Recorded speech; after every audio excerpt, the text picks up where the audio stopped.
Bonjour, shalom peuple de Dieu et tout le monde dans le monde entier, que Dieu vous bénisse. Nous sommes là, aujourd'hui c'est pour un programme que nous allons commencer à faire habituellement sur votre chaîne YouTube, Le Ciel dans l'Homme TV. Le programme que nous allons commencer à faire habituellement, qui va nous prendre à 2 fois 15 minutes, c'est l'exhortation circonstancielle.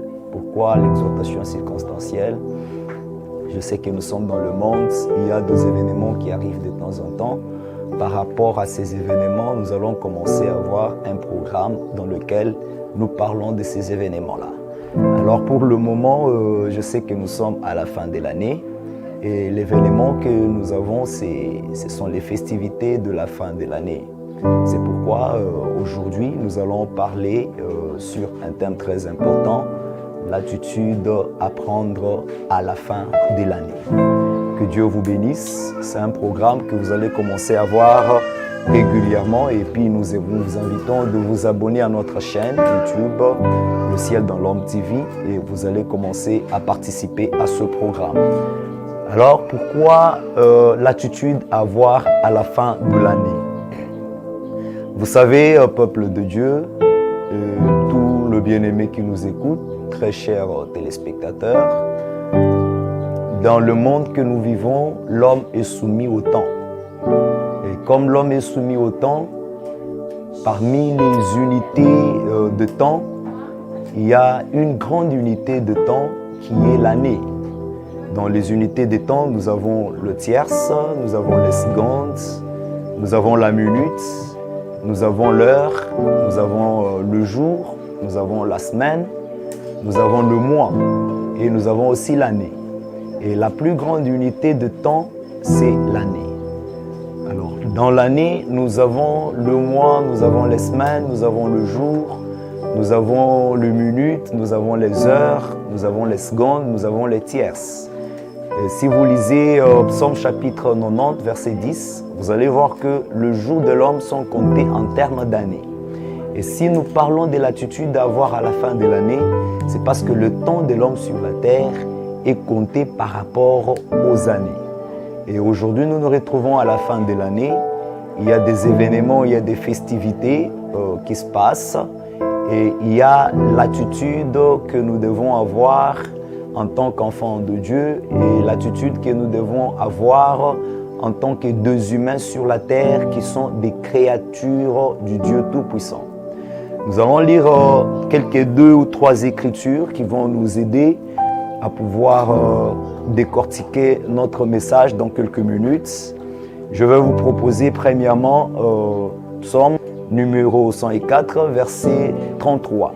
Psaume 104, verset 33. Nous lisons au nom de Jésus. Je chanterai l'Éternel tant que je vivrai. Je célébrerai les noms. Je chanterai l'Éternel tant que j'y vivrai. Je célébrerai mon Dieu tant que j'existerai. Je vous propose un deuxième passage, c'est Ecclésiaste chapitre 9. Ecclésiaste chapitre 9, verset 4. Nous lisons au nom de Jésus. Pour tous ceux qui vivent, il y a de l'espérance. Et même un chien vivant vaut mieux qu'un lion mort. Un dernier passage que je propose, c'est dans la Nouvelle Alliance. Nous sommes en Romains chapitre 8, verset 28. Nous lisons au nom de Jésus.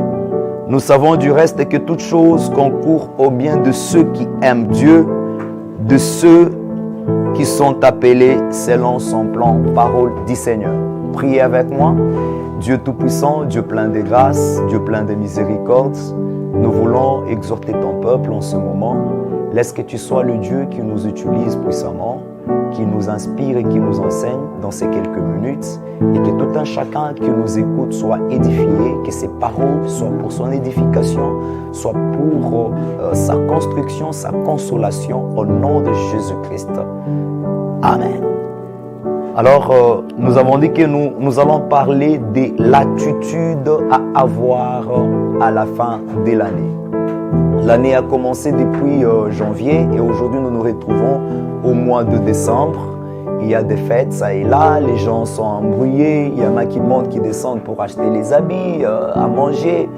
Et en tout cela, il y a beaucoup de gens qui oublient des choses qui doivent être faites à la fin de l'année.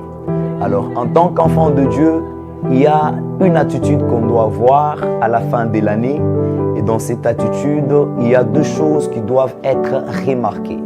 À la fin de l'année, la première des choses qu'il faut faire, au-delà de tout ce que vous pouvez faire, fêter, manger, s'habiller, visiter les gens, souhaiter de vœux aux gens, il y a deux choses très importantes que vous devez faire. La première des choses, c'est la reconnaissance à l'Éternel, la reconnaissance à Dieu. La deuxième des choses, c'est l'espérance à Dieu. Donc, c'est la reconnaissance et l'espérance. Nous commençons premièrement avec la reconnaissance. Pourquoi la reconnaissance? Comme nous venions tantôt de le dire, qu'à la fin de l'année, nous devons savoir que l'année est l'unité, la plus grande unité des mesures du temps. Dans l'année, il y a beaucoup d'événements qui sont arrivés. Il y a des gens qui sont morts, il y a des gens qui sont tombés malades, il y a des gens qui ont connu des accidents. Il y a plusieurs événements qui sont arrivés, des événements malheureux, des événements heureux qui sont arrivés. Et tout cela est arrivé au courant de l'année. Et si vous vous retrouvez à la fin de l'année en vie, sachez premièrement que ce n'est pas parce que vous avez souhaité être en vie, ce n'est pas parce que vous étiez très intelligent, très sage que les autres, ce n'est pas parce que vous avez souhaité être en vie, mais si vous êtes en vie à la fin de l'année, c'est une grâce très particulière de la part du Seigneur. Comme nous l'avons toujours dit, qu'il n'y a pas une raison pour justifier le souffle de vie. Pourquoi nous disons cela? Parce que la même raison que vous pouvez avancer aujourd'hui, il y a quelqu'un d'autre qui l'avait aussi. Et il avait cette raison que vous avez, mais aujourd'hui que nous parlons, il n'est pas en vie. Et si vous vivez, c'est parce qu'il y a un Dieu qui vous a fait grâce. Le souffle de vie, c'est une grâce de la part du Seigneur. C'est une faveur imméritée.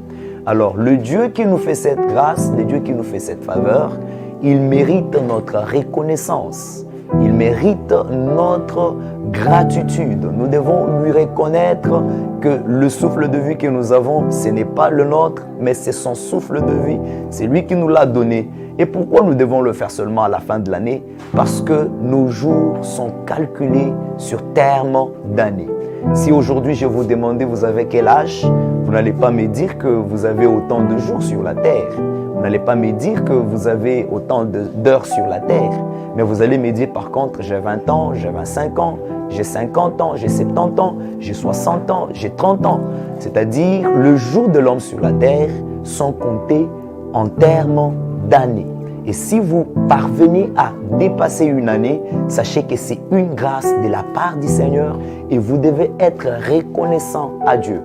Lorsque nous parlons de la reconnaissance, il y a beaucoup de gens qui se disent comment dois-je être reconnaissant à Dieu pendant que j'avais besoin d'acheter la voiture, je n'ai pas acheté, pendant que cette année j'étais toujours malade, pendant que cette année j'ai connu de morts dans ma famille, pendant que cette année j'ai connu des pertes, pendant que cette année je n'ai pas souri. Oh, je t'ai dit bien-aimé, laisse-moi te dire premièrement, la reconnaissance à l'Éternel, c'est d'abord pour le souffle de vie. Pourquoi? Parce que lorsque tu as le souffle de vie, sache que tous les mauvais événements qui sont arrivés dans ta vie au courant de l'année, ce n'était pas pour te tuer, mais c'était un chemin que le Seigneur avait pris pour t'amener quelque part.